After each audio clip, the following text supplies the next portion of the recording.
placas, etiquetas e demais produtos em comunicação visual.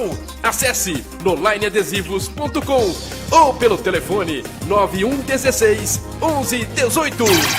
No Line Adesivos. A prevenção da hipertensão arterial deve ser feita em todos os momentos da nossa vida. Desde jovens já podemos adquirir hábitos mais saudáveis que irão ajudar a combater até mesmo outras doenças. Para ficar longe do estresse, que é um dos causadores da hipertensão, podemos procurar atividades que acalmem a mente, como caminhadas e meditação. Cuidar da hidratação bebendo água e mantendo uma alimentação rica em frutas, vegetais e legumes também ajudará a prevenir a doença. Porém, se você estiver sentindo sintomas como dor de cabeça...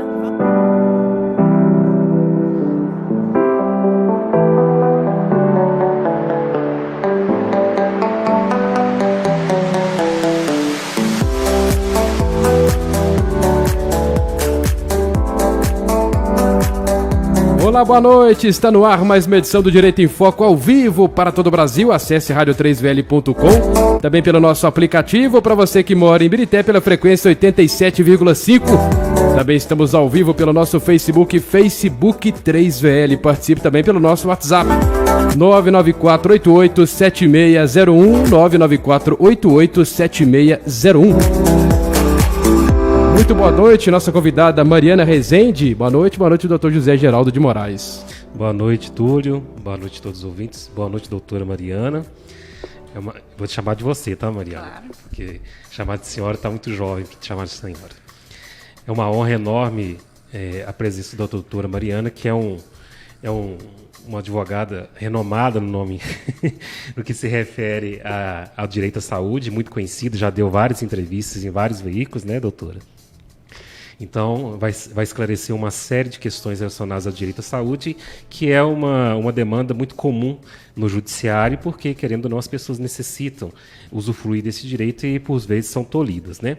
A doutora Mariana, ela é uma advogada especialista em direito à saúde, atuante na defesa dos direitos das pessoas com deficiência e também com doenças raras.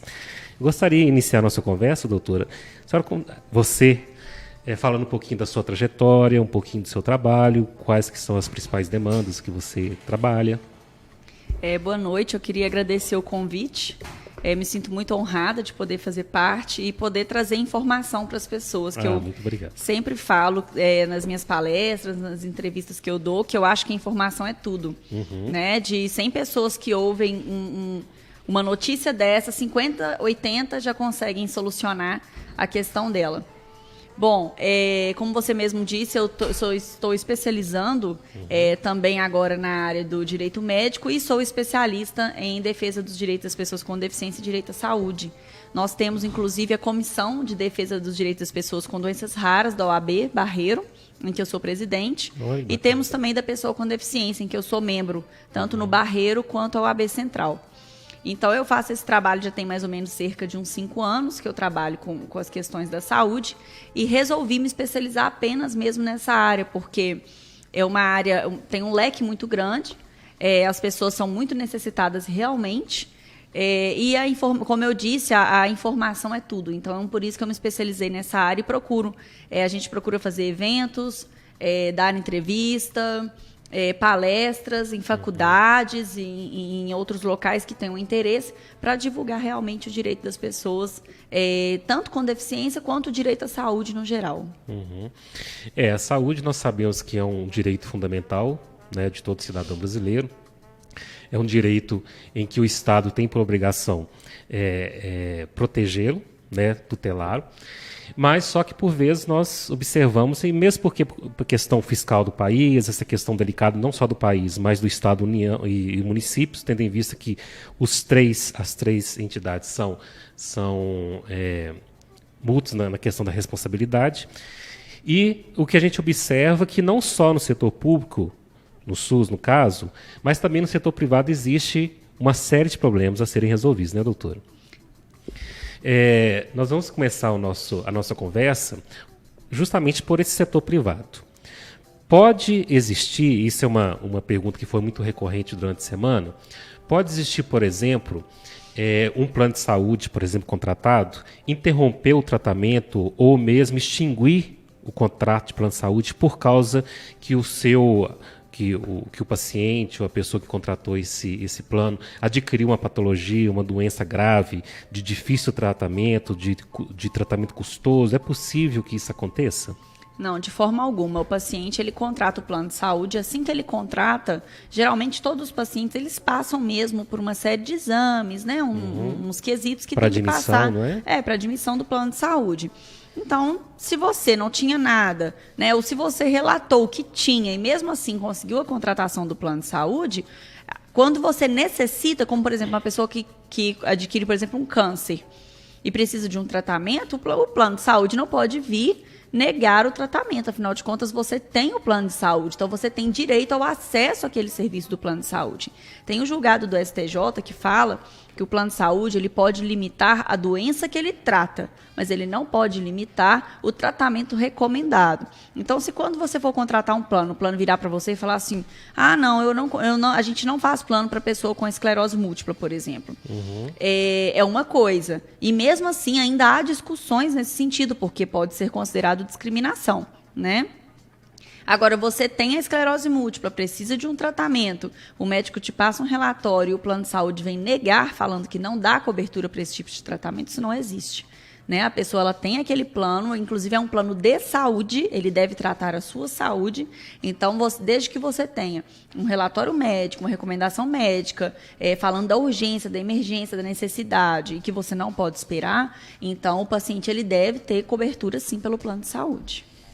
Existe uma demanda muito grande, eu observo muito isso, eu já tive casos desses no escritório, de internações serem recusadas, de algum tipo de exame médico ser recusado. Mas se essa internação e esse exame, por exemplo, for ofertado no contrato, no momento da contratação, é impossível a negativa, né? Não há essa possibilidade. Não há possibilidade deles negarem uma internação ou um tratamento. Isso não pode acontecer. Né? A pessoa, inclusive, ela pode procurar a ANS. A ANS é uma agência, é uma autarquia, né? E é uma agência reguladora. Né? Porque o plano de saúde, apesar de prestar um serviço público, ela é uma instituição privada. Então, ela tem um órgão, uma autarquia que estabelece regras, né, para o plano de saúde. Então, a pessoa, o cidadão que se sente ameaçado ou que se sente discriminado ou até prejudicado mesmo por um ato do plano de saúde, ela pode ligar na ANS, é só entrar no Google, digitar ANS, o telefone, se eu não me engano, é 0800, e fazer uma denúncia. Olha, eu tenho tal doença, estou com relatório médico em mão, solicitei tal serviço para o plano de saúde, e o plano de saúde me negou. Só que a ANS, como eu disse anteriormente, ela tem regras, ela tem portarias que trazem essas regras do plano de saúde.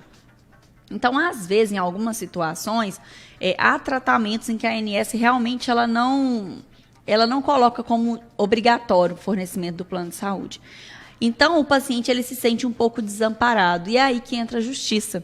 Né? Porque o judiciário já tem reconhecido, como eu te disse, conforme o STJ, desde que haja recomendação médica, o plano de saúde não pode vir falar se aquele tratamento é bom, se ele é ruim, se ele vai ser eficiente, se ele não vai. Né? Desde que haja uma recomendação médica, o plano de saúde tem que cobrir.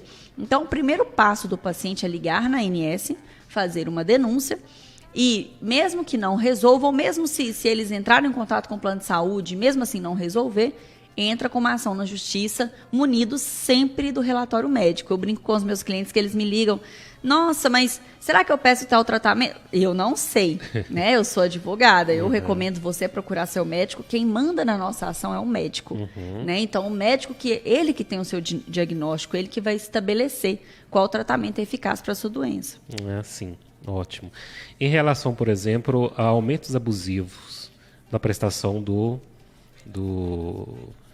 plano de saúde. Há possibilidade, por exemplo, de detectar, identificar esse aumento abusivo, principalmente na mudança de faixa etária, se existe esse tipo de abusividade, né? Como combater, quais são as instituições que podem ser acionadas também, se isso é possível ser revertido perante o judiciário, isso tudo é possível ser feito? Olha, antigamente tínhamos muitas ações para reajuste de plano de saúde. Mas teve um julgado também do STJ, falando que aquele aumento aos 60 anos de idade, 59 anos de idade, não era abusivo, desde que respeitasse a regra da ANS. Então, esses dias mesmo eu atendi uma cliente com essa demanda e a gente entrou no site da ANS, e até mesmo os próprios planos de saúde colocam isso no site deles, mas no site da ANS tem uma tabela falando qual o valor pode ser considerado discriminatório ou não. Então, o próprio paciente ele pode entrar no site da ANS, ele mesmo pode fazer o cálculo para ver se considera abusivo ou não. Mas foi o que eu disse, nem sempre a regra da ANS é levada em consideração pelo judiciário, né? Dessa vez, inclusive, tiveram diversas ações, né? Tanto que foi parar no STJ por repercussão geral, e eles julgaram de que o aumento não era abusivo. Então, assim, depende de cada caso. Esses aumentos de 59, 60 anos diz que não era abusivo desde que, de acordo com a regra da ANS. Então, a dica é, entre no site da ANS, verifique essa tabela, faça o cálculo. Se vê que o valor está dando acima do estabelecido pela ANS, acredito que tenha grandes chances de ganhar, sim. Mas abaixo disso eu já não posso dar tanta garantia, porque já teve um julgado do STJ e a gente sabe que o judiciário ele vai seguir o que o STJ decidiu. Com certeza.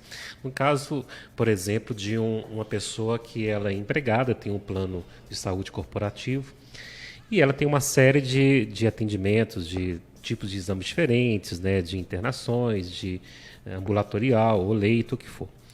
Quando ela se aposenta, é oferecida a ela continuidade desse plano. Inclusive, ela até paga muito mais caro que o que era descontado anteriormente. Mas só que ela perde uma série de atendimentos, tipos de exames, ou só atende o ambulatorial. Isso é possível e isso é permitido pela justiça, essa diferenciação de tratamento entre a pessoa que está na ativa e a pessoa que se aposenta, quando ela opta a permanecer com o mesmo tipo de plano de saúde? Olha, de fato, a pessoa, quando ela não só se aposenta, mas até mesmo empregados, que às vezes são desligados da empresa, eles têm essa opção de entrar em contato com o RH da empresa e pedir a continuidade do plano. Por que o valor aumenta? Porque antes a empresa arcava com uma parte, né? E depois a pessoa tem que arcar com o valor integral do plano de saúde. Então, primeiramente, tem que estabelecer o seguinte: após ser demitido da empresa, ela tem um prazo de 30 dias para pedir essa continuação com o plano de saúde, porque senão o plano de saúde é desligado. Depois que ela continua com o plano de saúde, ela tem que fazer a migração do plano de saúde da empresa para o plano de saúde privado. Quando a pessoa é desligada da empresa, ela não pode ficar com o plano de saúde para sempre, né? Ela tem que fazer essa portabilidade que a gente chama. Qual que é a importância da portabilidade que às vezes as pessoas não entendem? É a carência, né? Porque às vezes você já está na empresa há 10 anos e aí você resolve sair da empresa. Tem que ser demissão sem justa causa. Se for com justa causa, a pessoa não tem essa possibilidade. E aí ela resolve sair da empresa e quer continuar com o plano. Então, se ela contratar um plano novo, ela vai ter que cumprir toda aquela carência de novo. Se ela pede a portabilidade, ela não tem que cumprir essa carência. Apesar dela contratar um plano novo, vai ser como se o contrato antigo dela começasse a ser vigente no contrato novo. Então, ela não tem que cumprir essa portabilidade. E, de fato, quando tem essa portabilidade, ou até mesmo quando a pessoa continua com o plano, o ideal é que a pessoa continue com os mesmos serviços que ela estava tendo, né? Porque se ela estava tendo um tipo de serviço e continuou pagando o plano no valor integral, inclusive, não entendo por que o plano está cortando, então, esses serviços. E aí, mais uma vez, eu recomendo a recorrer na ANS para verificar o que está acontecendo. Porque acontece muito o seguinte: a pessoa, às vezes, te passa um caso, depois que você vai analisar, pode não ser muito bem aquilo, né? Às vezes a interpretação pode ser diferenciada. Às vezes a pessoa mas eu estou pagando o mesmo plano, o mesmo valor que eu pagava e o meu serviço diminuiu. Então, é claro, porque antes a empresa te ajudava a pagar. Hoje ela não te ajuda mais. Se você continua pagando o mesmo serviço, é porque seu plano ele baixou de nível, né? Então, isso tudo é importante ser estudado. E vendo realmente que o seu direito está sendo infringido, liga na ANS, faz uma denúncia, faz uma reclamação, a ANS ela é obrigada a entrar em contato com o plano.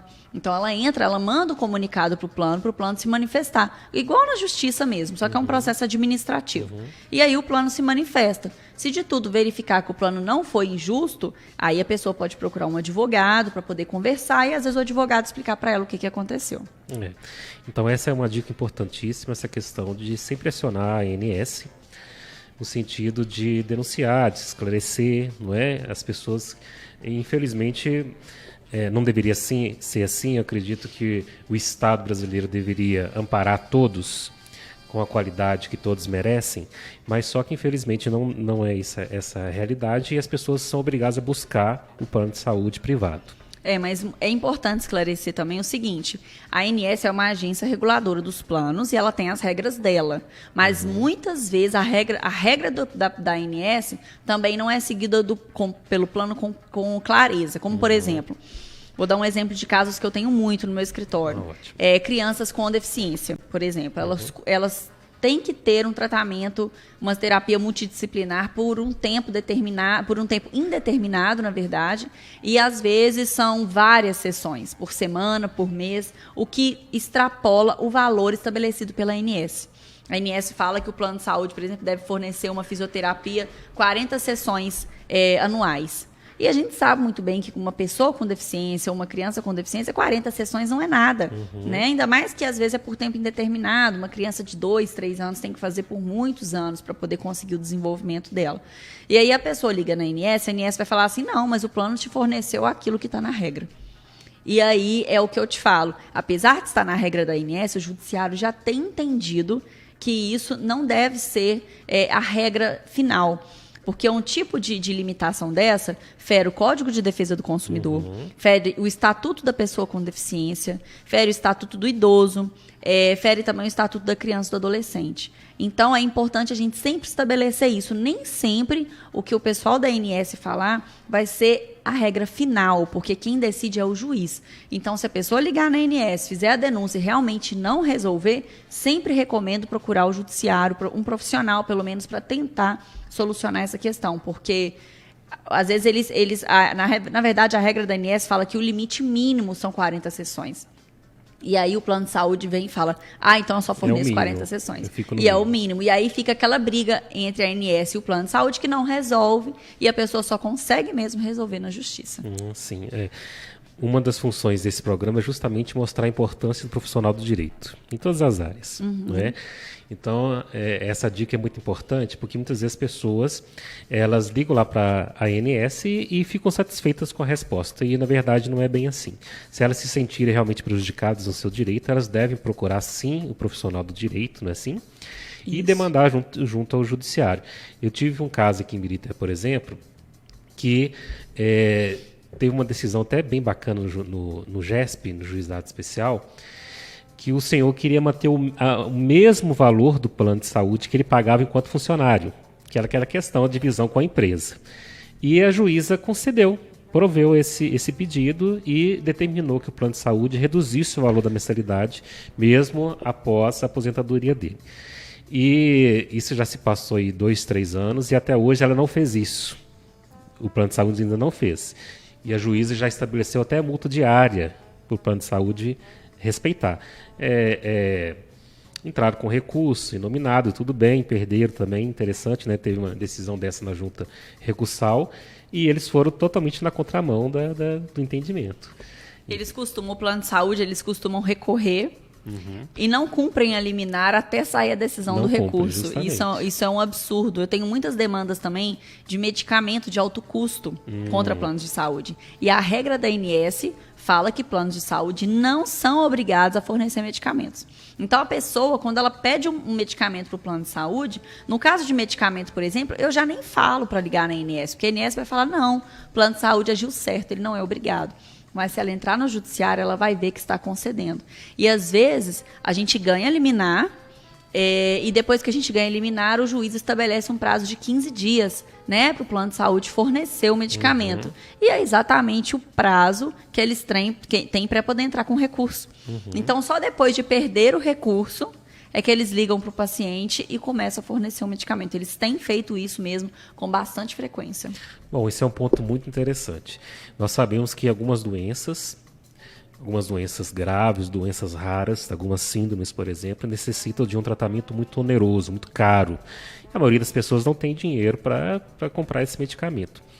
Tanto na esfera pública quanto na esfera particular, é interessante realmente ajuizar uma ação, não é? O que acontece? O SUS ele tem uma lista que a gente chama Protocolo Clínico de Diretrizes Terapêuticas. Ele é editado pelo Ministério da Saúde.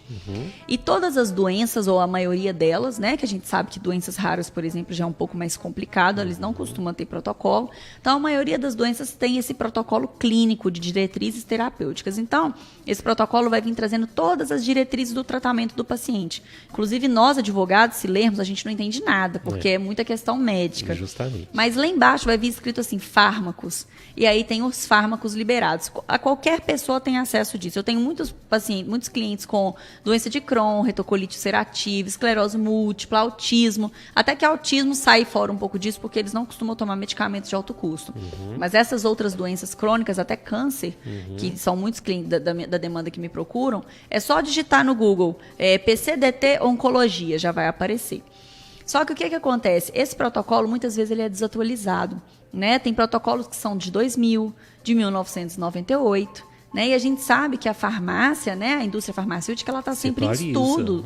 Então, assim, a pessoa, às vezes, já tomou 1, 2, 3, 4, 10 medicamentos que constam no PCDT e aquilo não resolveu para a saúde dela. E aí o médico acaba recomendando um medicamento novo no mercado. E as pessoas têm muito preconceito com isso, principalmente os juízes, porque eles pensam assim, mas se tem um medicamento fornecido pelo SUS, por que a pessoa está querendo medicamento fora? Ela não é melhor do que ninguém. Só que foi o que eu expliquei. Eu tenho um caso, por exemplo, de uma cliente minha que está grávida. E o médico falou com ela, você não pode tomar, e ela tem esclerose múltipla. E ele falou com ela, você não pode tomar nenhum desses medicamentos do protocolo.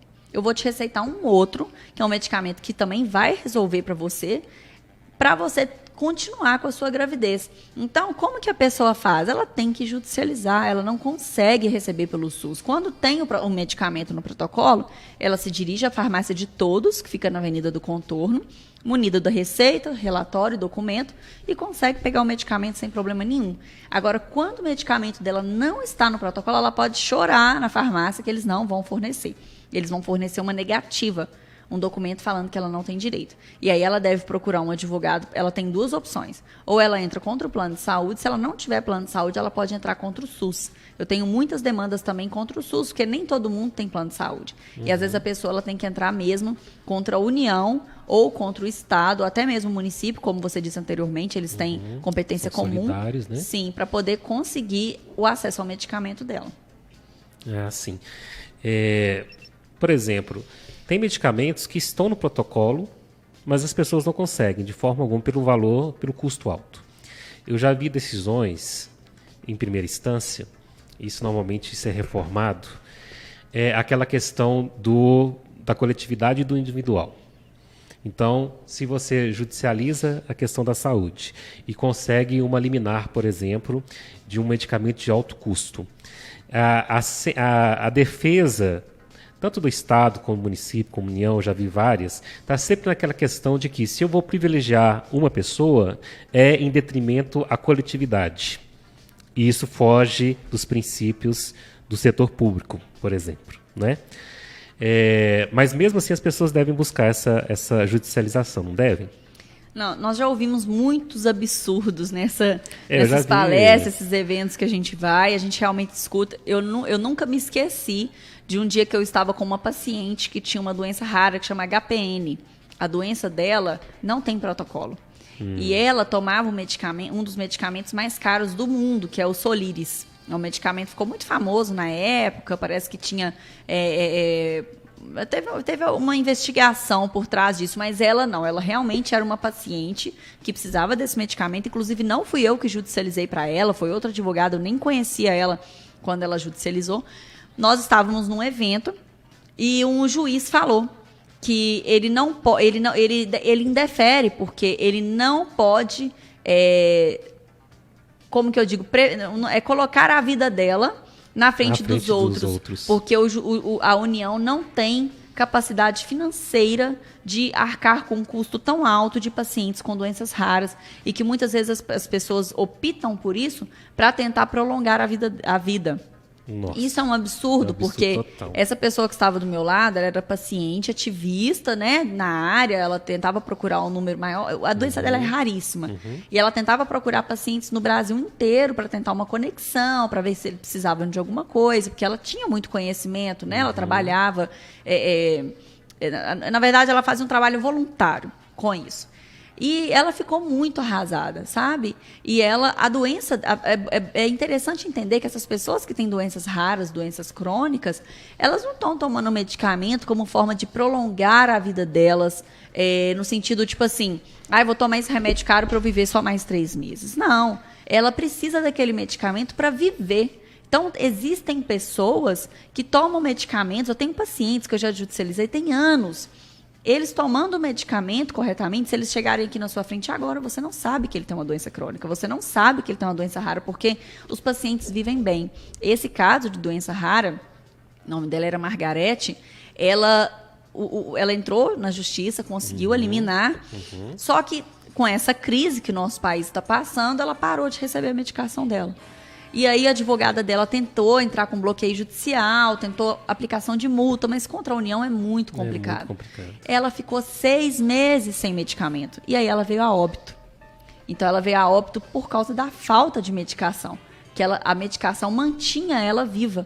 E ela ela fazia tudo que você imaginar. Ela pegava ônibus, ela ia no hospital, ela morava longe, então ela pegava metrô e ela participava dos eventos com a gente. É uma pessoa super ativa.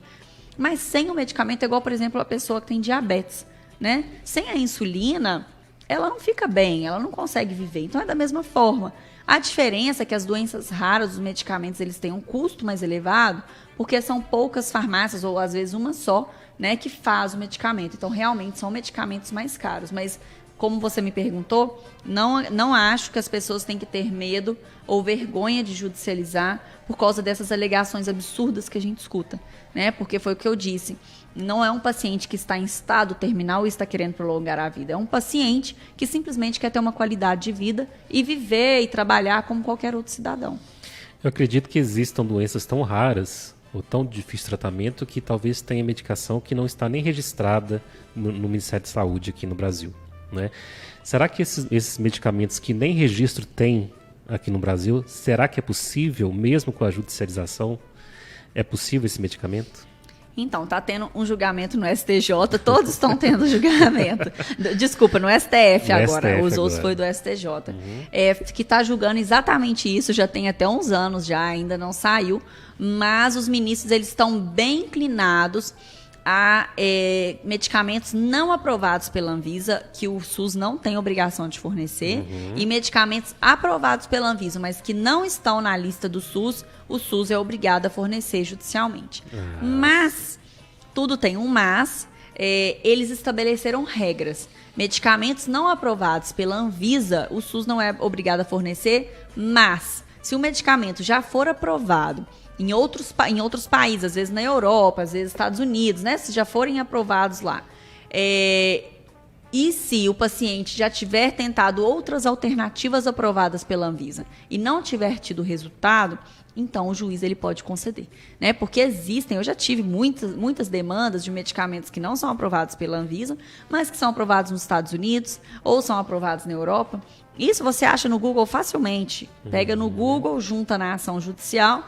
E a outra regra, né, que eles pedem é se o paciente tiver feito uso de outros medicamentos aprovados, que também é fácil conseguir, é só pedir um médico, um laudo, né, falando que o paciente já fez uso do medicamento A, B, C, que não resolveram, que só resta esse medicamento. E claro, laudo, exames, tudo que pode ajudar a comprovar. Então, apesar do STF estar inclinado a definir o julgamento nesse sentido, há condições, sim, do paciente conseguir medicamento, mesmo quando não aprovado pela Anvisa.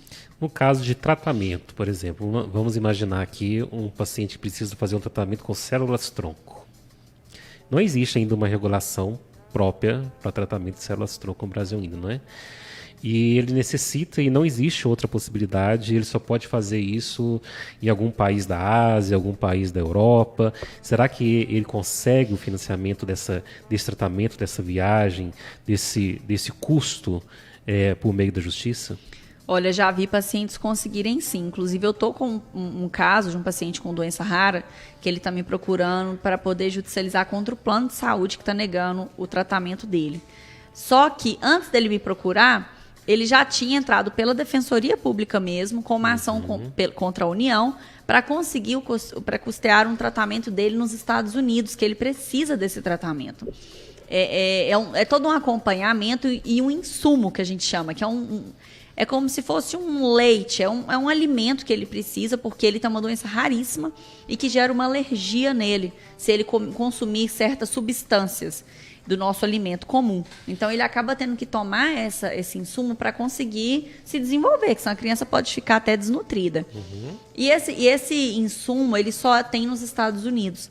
Então, o pai viaja para os Estados Unidos diversas vezes ao ano apenas para buscar esse leite, porque se ele mandar por correio, alguma coisa assim, diz que a tributação é muito alta. Uhum. Então, ele conseguiu que a União pagasse aquilo que ele já gastou e que comece a pagar o tratamento daqui para frente, porque a criança não tem culpa dela ter uma doença rara e precisar de um tratamento que não existe no Brasil. Então, ela conseguiu. Então, eu acredito que para esses tipos de demandas não há uma resposta exata, né? Porque doenças raras ainda, agora que está começando a ter mais visibilidade, de uns anos para cá. Então, doenças raras, ou até mesmo uma doença que não é rara, mas que é um tratamento raro, vamos dizer assim, ainda não há definições exatas. Então, eu acredito que o paciente, mediante laudo médico, ele pode tentar pela justiça, sim. Sim. Outras questões, por exemplo, câncer, né? O câncer de mama, por exemplo. O Estado, ou a União, o SUS em geral, ele é obrigado a fazer reconstrução da mama, no caso, por exemplo, da retirada da mama da mulher. Ele é obrigado a fazer essa reconstrução imediata? Sim, tanto o SUS quanto o plano de saúde. Esses dias eu postei algo nesse sentido também sobre pessoa que faz bariátrica, que é mais ou menos a mesma coisa, né? A pessoa ela faz uma cirurgia bariátrica, emagrece muitos quilos e acaba sobrando umas peles na pessoa. E isso, segundo os médicos, trazem não só um desconforto psicológico, mas inclusive para a própria saúde, porque pode gerar escaras, pode gerar ferimentos. Então, tanto a questão da reconstrução mamária quanto a reconstrução do corpo da pessoa que fez uma bariátrica, ela tem o direito, sim, não só pelo SUS, mas também pelos planos de saúde de haver essa reconstrução. Porque uma coisa é você colocar uma prótese por conta estética. Realmente você não tem direito. Agora, você passou por um câncer, por um tratamento, você necessita colocar novamente o seio, então tem que ser por meio de uma prótese. Então, o plano de saúde não pode negar em hipótese alguma. Eu já tive casos de negativa de bariátrica por conta do IMC do paciente, né? Os planos de saúde alegam que o paciente, para ter direito à bariátrica, ele tem que ter o IMC-X. E essa paciente minha, essa cliente minha, ela estava com o IMC bem mais baixo do que o plano de saúde manda. E o plano de saúde negou, né? Porque foi o que eu disse, o plano de saúde ele vai de acordo com as regras. Ele não quer saber se o paciente tem 20 laudos, eles negam. E essa paciente tinha quase 20 laudos. Ela tinha laudo da fisioterapia, da ginecologia, do psiquiatra, do psicólogo. Ela tinha uns 15 laudos. E todos alegavam que ela não podia esperar, né? Que aquilo já estava causando efeitos colaterais na saúde dela e que se ela esperasse o IMC dela chegar naquilo que o plano pediu, ela ia a óbito antes, né? Ou então ia ter consequências muito mais graves. E mesmo assim, o plano de saúde negou. Ela entrou em contato, insistiu, o plano de saúde negou. A gente judicializou. Numa segunda, na sexta o plano já estava ligando, ela já fez a cirurgia. Hoje ela me liga, eu tô com a ação dela ainda, óbvio, que uma ação dessa dura anos. Hoje ela me liga, ela já está ótima, já está fazendo atividade física, já voltou a fazer as coisas dela tudo normalmente. Ela nem quer saber da ação mais, de tão tranquila que ela já está. Já resolveu o problema. Porque resolveu a questão dela, que era urgente. É o que eu falo com o pessoal. Gente, consegue laudo médico. Eu não tenho poder para poder definir nada. Agora, ao meu ver, é um absurdo os planos de saúde, mesmo diante de 15 laudos médicos negarem uma demanda de um paciente por causa de uma regra. Né? E eles não veem o quanto isso prejudica, porque eles gastariam muito menos se eles tivessem deferido o pedido do autor muito antes do que com o autor tendo que judicializar. Existem casos assim, bem peculiares, eu já até tive isso no escritório, que é a questão do transexual. A questão da cirurgia de readequação de gênero. E foi judicializado, né, para fazer essa cirurgia. E o máximo que nós conseguimos foi que ele fosse inserido, ela fosse inserida na lista do SUS da data que foi ajuizada a ação. Porque demorou mais ou menos uns 3 a 4 anos essa ação, sabe? Isso é recorrente, isso acontece assim, de forma recorrente no seu dia a dia de trabalho? Olha, no meu dia a dia não acontece esse tipo de caso especificamente. Acontece diversos outros casos relacionados à cirurgia, sim, pelo SUS. Né? Porque às vezes a pessoa procura o SUS e não consegue marcar a cirurgia dela de jeito nenhum. Então, é igual a gente estava conversando anteriormente aqui. Se o paciente ele procura um hospital, ele precisa de uma cirurgia, a cirurgia não está sendo marcada, ou o SUS não dá retorno, ou é daqui a anos-luz, né, para conseguir fazer aquela cirurgia, o paciente ele pode judicializar sim. Né? Nessa questão mesmo, ela pode procurar um advogado, como te procurou, para conseguir sim a marcação da cirurgia dela. Isso não tem problema algum. Eu citei esse exemplo porque uma das negativas de fornecer essa operação, esse procedimento cirúrgico, era que a paciente não corria nenhum risco de vida. Mas o sofrimento mental dela era tão absurdo, por causa dessa situação, que ela tentou suicídio 3 vezes.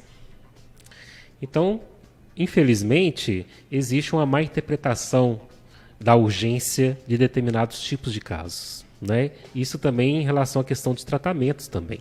Não é? Outro caso também que eu já tive também, que era uma senhora que precisava de uma medicação muito cara para o tratamento de câncer. E nós tivemos vários e vários laudos dizendo que se ela não usufruísse dessa medicação, ela iria a óbito.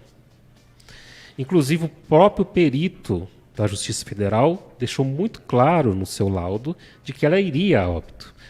E nós conseguimos uma liminar, o juiz deu um prazo de 15 dias, só que nós só conseguimos o primeiro fornecimento 76 dias depois.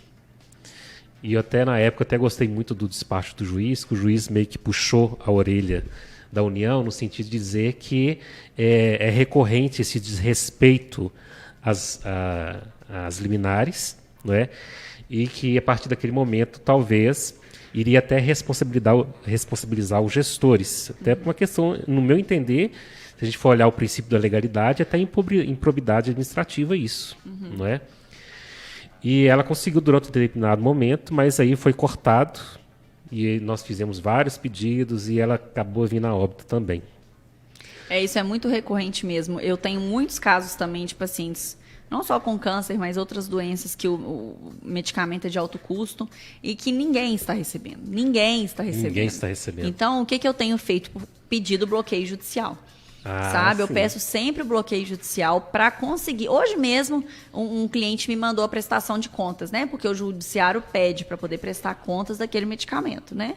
Então, eu consigo bloqueio, às vezes, de R$25 mil, ou 40, já consegui bloqueio de R$80 mil, que o paciente estava internado, ele não pôde ir buscar o alvará. Então, eu depositei R$80 mil na minha conta, eu que comprei o medicamento para o paciente, porque geralmente quem faz tudo isso é o paciente. É o paciente. Mas quando o paciente está mal, né? Ou, às vezes a família tem muita gente que é do interior, a família não tem muita instrução para poder fazer esse tipo de... São muitas regras, né? Nosso judiciário tem muitas regrinhas. Então, eu mesma resolvo.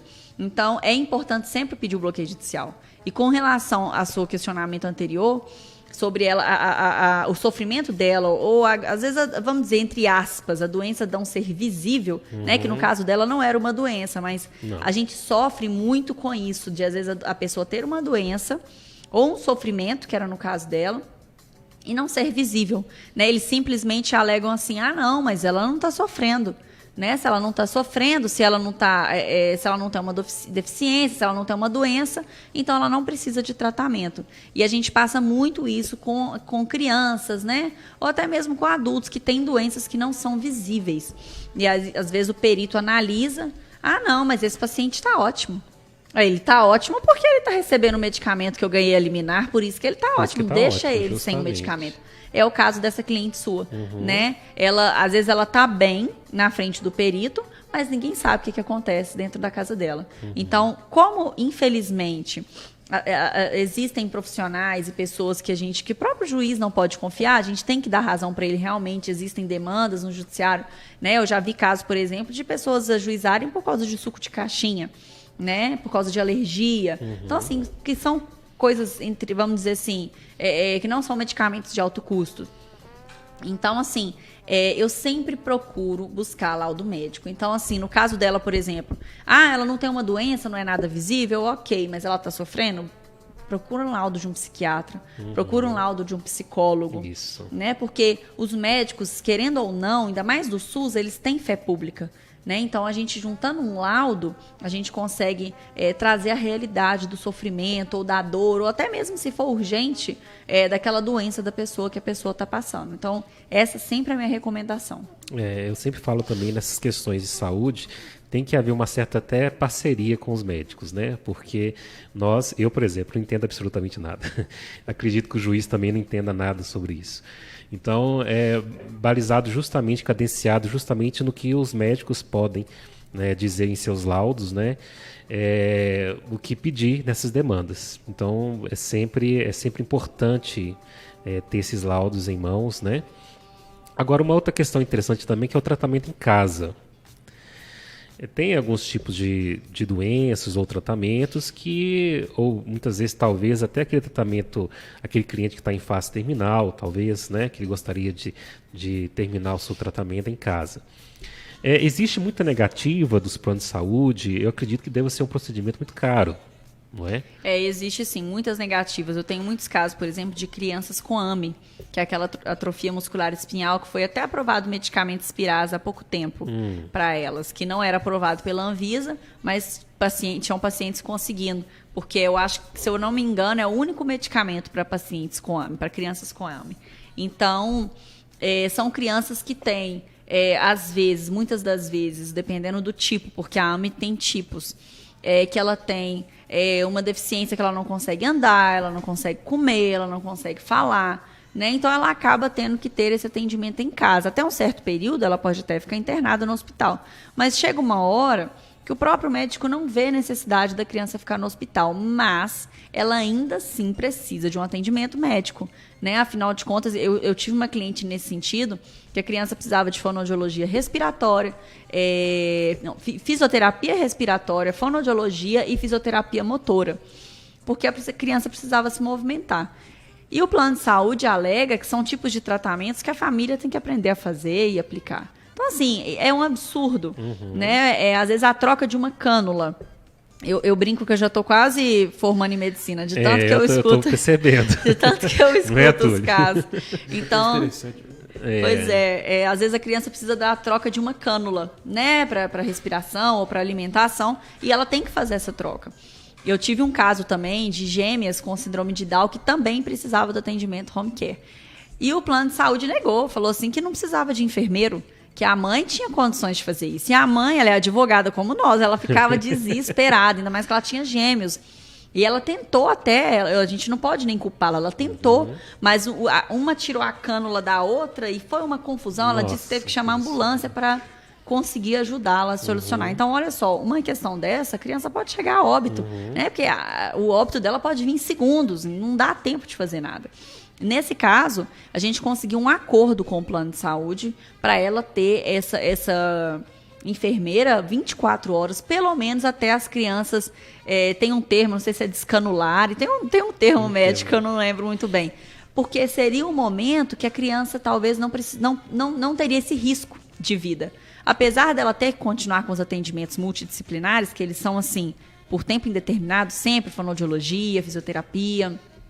Esse atendimento de um enfermeiro, ele é realmente um atendimento que ele não pode ser feito por qualquer um, né? Ela já recebeu, inclusive, profissionais do plano de saúde, já mandou estagiários na casa dela, que o estagiário não sabia o que fazer. Então, assim, é uma falta de respeito muito grande. Eu falo isso com meus clientes, inclusive no dia do acordo, eu falei com a moça do plano de saúde, eu falei assim, não, vocês têm uma falta de respeito com o paciente. Como que vocês me colocam uma estagiária que não sabe trocar uma cânula na casa do paciente? Isso é um absurdo.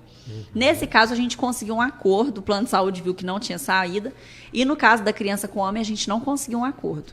Aí a gente judicializou, eles já entraram com recurso até no STJ para tentar reverter, e foi indeferido. O juiz, os embargadores, tudo alegam que é um direito da criança. A criança, a mãe não tem condição de levar uma filha. A cadeira, não sei se você já viu, a cadeira de criança com AME, ela costuma ser bem grande, porque a criança tem que ter um apoio na cabecinha, nos braços, na perna.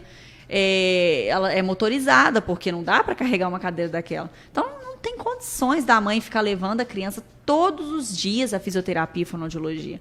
Então, foi uma liminar, por exemplo, que a gente conseguiu que a criança fizesse o tratamento integralmente em casa. E quando essa internação ela é feita, é claro, nos hospitais, o plano de saúde, por exemplo, pode determinar o prazo, o período, o tempo dessa internação? Não. Tem uma súmula do STJ, se eu não me engano, que fala que eles falam de câncer, né? Muitas vezes, de internação e de tratamento oncológico, que o plano de saúde não pode limitar.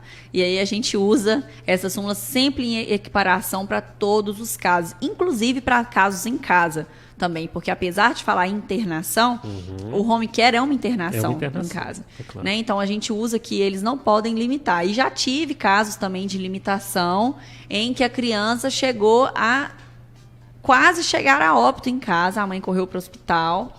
E assim, é uma questão muito difícil, porque às vezes os profissionais do hospital não dão laudo, porque eles ficam preocupados e com medo do plano de saúde. Então, assim, é uma questão complicadíssima a gente conseguir laudo. Os profissionais que dão são profissionais que encaram mesmo e não têm medo. E eles são profissionais, eles têm medo, muitas vezes, que os profissionais estão ligados ao próprio plano. Sim, o hospital, às vezes, está ligado ao próprio plano, então o próprio hospital não dá laudo nesse sentido. Então, às vezes, o paciente tem que ir para casa para ser atendido por um profissional particular para conseguir o laudo para entrar na justiça. O que eu observo é que a saúde privada, ela comercializou a saúde, no caso. Sim. Então, ela faz de tudo para que dê lucro. E nós sabemos muito bem que os procedimentos médicos, né, até a remuneração dos trabalhadores da área médica é alta. Então, é um custo muito alto. E aí, por isso que muitas vezes, na maioria das vezes, a gente observa esse desrespeito no caso privado. Né? No caso do SUS, por exemplo, a gente sabe porque a questão fiscal do país é terrível mesmo. Né? Sim. Fora a questão da corrupção e outras questões também. Por isso que eu falo sempre, olha, é muito interessante isso tudo que a gente conversou aqui hoje. Por quê? Porque determinadas áreas tão específicas como essa questão da saúde precisa realmente ter um advogado com uma expertise dessa, né, Túlio? Com certeza. Tem até uma dúvida aqui da Ivana de Pará de Minas. Ela pergunta com relação a aqueles guias dos planos de saúde, se existe alguma informação também esclarecendo nesses guias, né? Se tem alguma lei, alguma regra, existe essa situação ou não? Mas quais guias que você fala? Aqueles guias que oferecem, por exemplo, os tratamentos ou até alguns atendimentos nos planos de saúde, algumas especialidades, se no guia, algum setor de atendimento do plano de saúde existe essas informações para o cliente, no caso. No caso, esses documentos, né, essas portarias, enfim, que estabelecem o tipo de tratamento, pode ser encontrado na ANS, né, certo. Porque os planos de saúde, independente se for o plano de saúde A, B ou C, eles podem trazer limitações. Às vezes você tem direito a só um atendimento ambulatorial, você não tem direito a exames, vamos supor. Isso sim pode acontecer. Você está pagando o plano, você assinou o contrato, você sabe que tem aquela limitação. Agora, se cobra doença A, se cobra doença B, se cobre tal tipo de tratamento, tratamento, se não cobre. Isso tudo é estabelecido pela ANS. O plano de saúde ele não pode vir a limitar um tratamento que a ANS não limitou. Entendi. Então, ele segue sempre a regra da ANS. Então, se um paciente ele tem dúvida se um tratamento dele pode ser coberto ou não, ele pode procurar diretamente o plano de saúde, mas ele também pode procurar a ANS para poder se resguardar. Primeiramente a ANS, né? Sim. Acho que foi isso mesmo que a Ivana perguntou aqui. Que ótimo.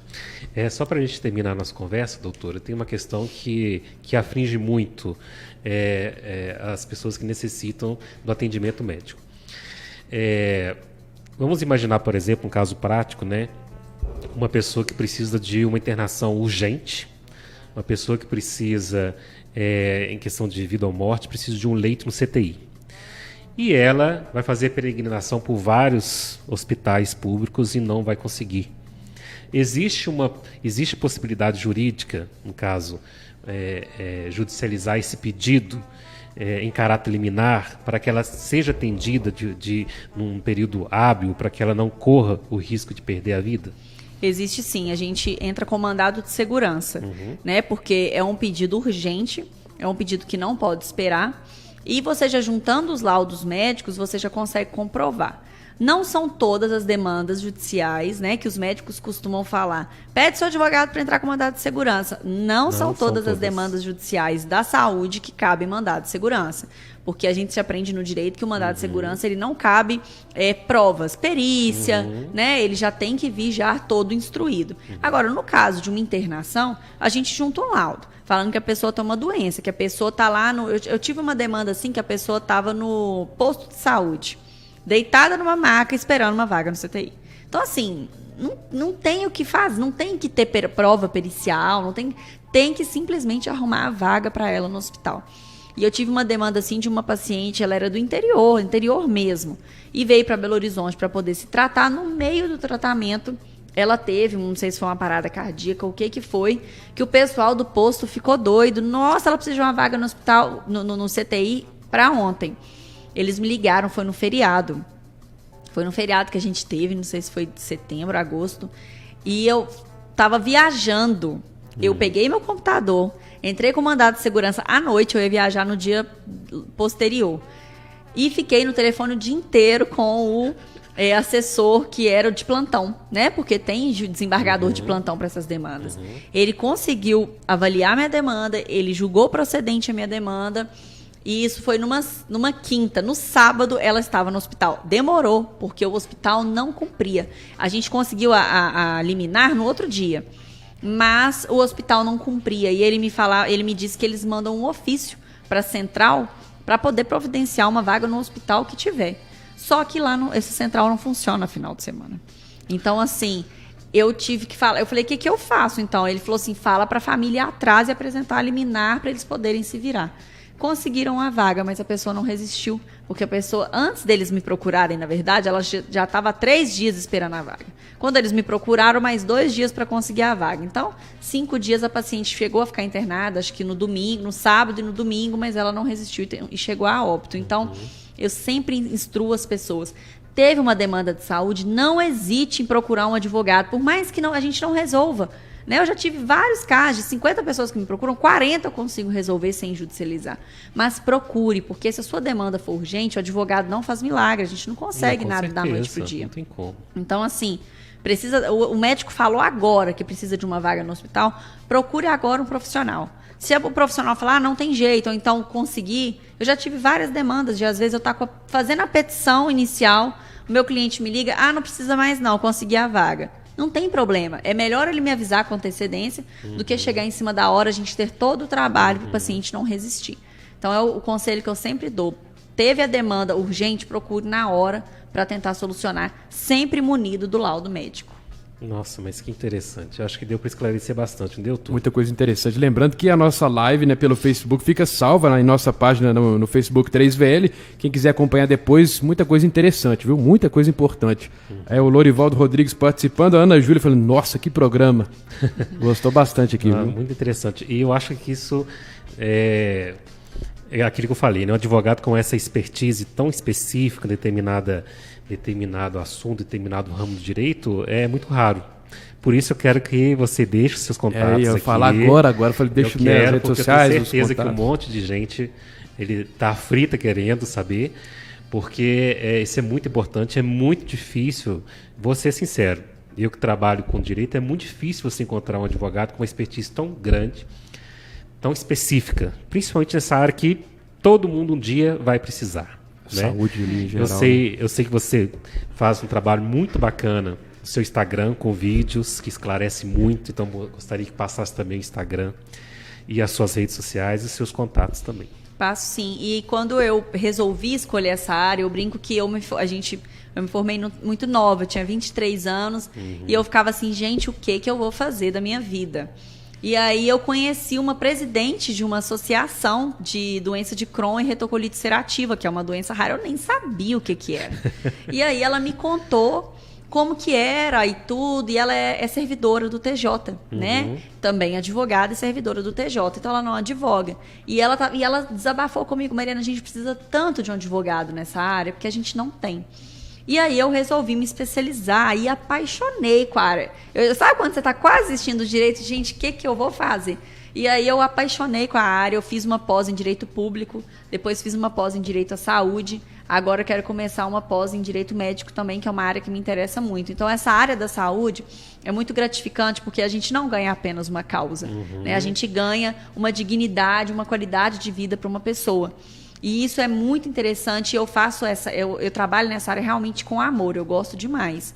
Então eu estou à disposição não só de pacientes, mas também de advogados eu sempre recebo muita pergunta, como que faz isso, como que faz aquilo? Eu me coloco à disposição, às vezes na correria, a gente não responde na hora, mas a gente manda um áudio, né? E nas redes sociais eu esclareço muita coisa também. O meu Instagram é Mariana Rezende com S, Batista Advogada. Então, Mariana Rezende Batista Advogada, é Rezende com S, Batista normal. O meu Facebook também é Mariana Rezende Batista Advogada. E o meu telefone é 031 99811 6424. E eu tenho o WhatsApp também. Sempre que tiverem dúvida, podem entrar em contato comigo, eu me coloco à disposição. Nossa, que maravilha. Essa questão de se especializar num ramo tão específico assim, né? É um dilema enorme para nós, advogados, porque muitas vezes quando a gente forma, nós queremos abraçar o mundo. E, Sim. Na verdade, não é interessante. E quando se especializa, como você fez, traz um ganho enorme para a sociedade, porque você tem aquele profissional com aquela expertise fantástica, né? E no seu caso da saúde, eu sempre já te falei isso outras vezes, que o seu trabalho é muito interessante, porque pode fazer diferença na vida de alguém. Sim. Né? Pode salvar a vida de alguém. Né? Então, essa busca pela justiça para as pessoas que necessitam do atendimento médico ou do medicamento para sobreviverem é uma coisa muito bonita.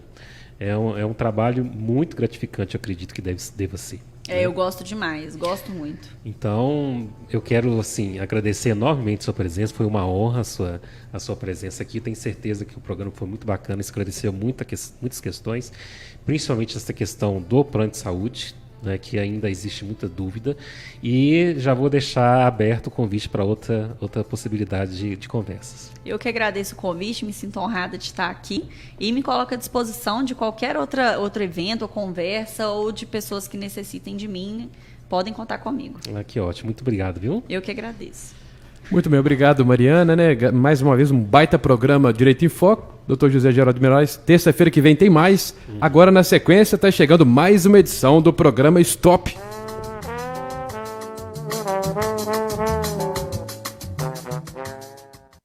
A CCI Proteção Veicular, as melhores coberturas e benefícios do mercado.